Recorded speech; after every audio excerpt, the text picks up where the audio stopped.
Hey everyone and welcome back to another video. In this video, I'm going to show you how to add parental controls to Hulu. Now this video is going to be particularly useful for individuals.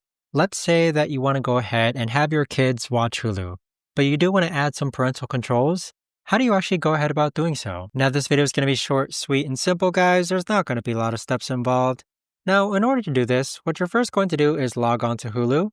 Next, click on Account on the upper right hand corner as soon as you highlight your profile icon. Now on this page here, click on Profiles, and then here is where you could actually go ahead and add a PIN protection for parental controls.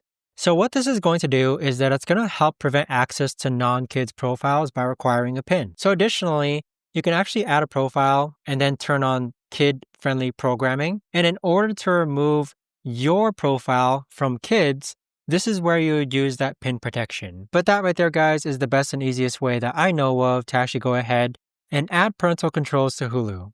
If you guys know of a better or easier way to actually do this, let me know in the comments down below. I would love to know.